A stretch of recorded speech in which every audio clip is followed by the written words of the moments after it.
Olá, pessoal! Estamos aqui hoje mais uma vez para refletirmos juntos a nossa liturgia do dia, tá certo? E nesse domingo, estamos reunidos para este encontro da aliança com o nosso Deus, que nos dá o seu Filho Jesus, Verbo de Deus encarnado entre nós.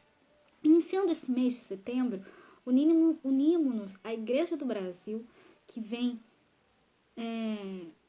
o mês da Bíblia, este ano aprofundando o livro de Josué.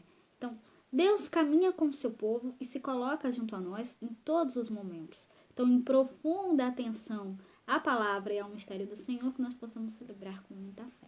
Então, a primeira leitura está em Sabedoria, capítulo 9, versículo 13 a 18. Sabedoria, capítulo 9, versículo 13 a 18.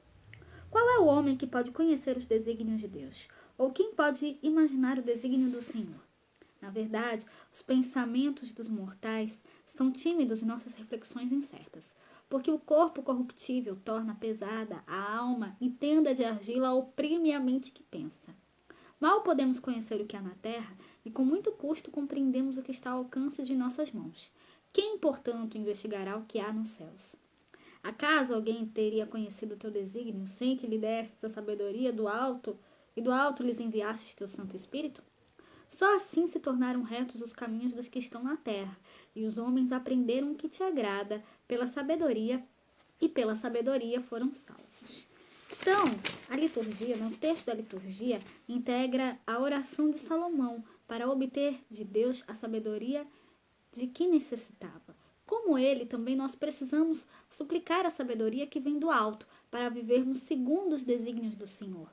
O Senhor é o refúgio daqueles a ele se confiam, nos diz o salmista, o salmo de hoje. O salmo de hoje diz: Vós fostes, ó Senhor, um refúgio para nós. Então, ele suplica a Deus que lhe dê a conhecer os caminhos do Senhor e que saiba dar sentido à vida tão breve sobre a terra, tantas vezes ameaçada. Então, o salmista confirma que somente em Deus ele encontra a paz e a alegria. Então, que nós realmente possamos sempre cada vez mais, buscarmos sempre, assim como diz o livro da sabedoria, que a gente possa realmente, cada vez mais, obter de Deus a sabedoria de que necessitamos, que a gente possa viver que nós possamos viver segundo os desígnios de Deus na nossa vida. E agora, falando da segunda leitura, hoje ela está em Filemon, capítulo 9, versículo 10, aliás, é um capítulo só, e o versículo é 9 e 10, depois o versículo 12 e 17. Filemon, capítulo 1, é só um capítulo, a carta de São Paulo a Filemon é apenas um capítulo, versículo 9 e 10, depois o versículo 12 a 17. Todavia peço-te antes, por caridade, sendo eu tal como sou, Paulo, o velho, e também agora prisioneiro de Jesus Cristo, peço-te por meu filho Onésimo, que gerei nas minhas prisões, o qual noutro tempo te foi inútil, mas agora a ti e a mim muito útil. Eu te tornei a enviar, e tu torna a recebê-lo como as minhas entranhas. Eu bem o quisera conservar comigo, para que por ti me servisse nas prisões do Evangelho. Mas nada quis fazer sem o teu parecer, para que o teu benefício não fosse como por força, mas voluntário. Porque bem pode ser que se tenha separado de ti por algum tempo, para que o retivesses para sempre. Não já como servo, antes mais do que servo, como irmão amado, particularmente de mim, e quanto mais de ti, assim na carne como no Senhor? Assim, pois, se me tens por companheiro, recebe-o como a mim mesmo. Então, aqui, nessa segunda leitura, Paulo, na breve carta a Filemon, ele pede que acolha Onésimo como um filho seu, por ele gerado na prisão à luz da fé em Jesus Cristo, deve ser recebido não como escravo, mas como irmão. Então, que nós realmente também possamos sempre acolher a todos, que nós possamos sempre, cada vez mais, termos atitudes de fraternidade, de caridade para com todos, assim como Paulo pediu ao povo de Filemon. E agora, falando do Evangelho, hoje, né, ele pede, né, a Filemon, né? E agora, falando do Evangelho, hoje ele está em Lucas capítulo 14, versículo 25 a 33. Lucas capítulo 14, versículo 25 a 33.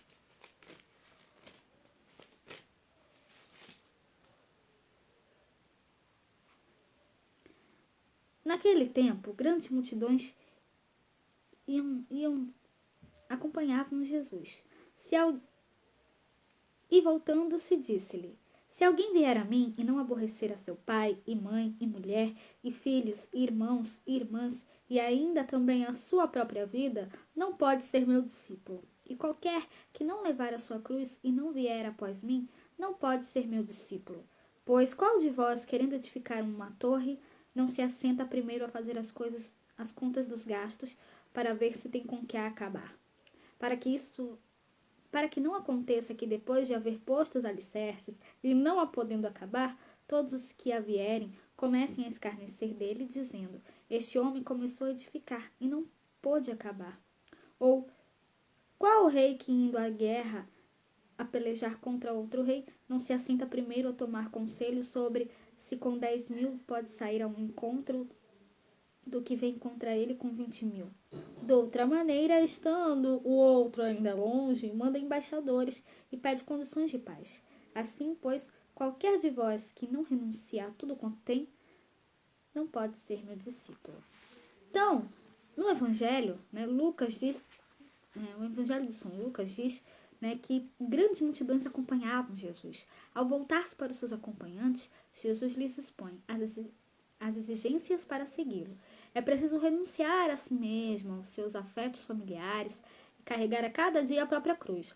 Quem não for capaz dessas renúncias não tem condições de seguimento, tal como acontece com quem pretende guerrear ou construir uma torre sem as mínimas condições de levar a cabo a obra iniciada. Não basta iniciar a obra ou a luta, é necessária a constância de ir até o fim. Para seguir Jesus no discipulado, é preciso perseverança na opção radical e ter diante de si o mesmo ideal do Mestre. Então, que nós realmente possamos sempre, né, anunciar a palavra de Deus, anunciar o Evangelho de Cristo e perseverar sempre, né, porque Ele sempre está conosco, nos ajudando a superar as dificuldades e os obstáculos, tá certo? Então, era isso que eu tinha para falar para vocês hoje. Muito obrigada a todos por curtirem, por comentarem. Aqueles que só assistem mesmo, também agradeço. Espero que vocês tenham gostado dessa reflexão de hoje. Espero encontrá-los todos aqui segunda-feira, se Deus quiser, para continuarmos refletindo cada vez mais as leituras da Sagrada Escritura. Então, muito obrigada a todos e até a próxima, se Deus quiser.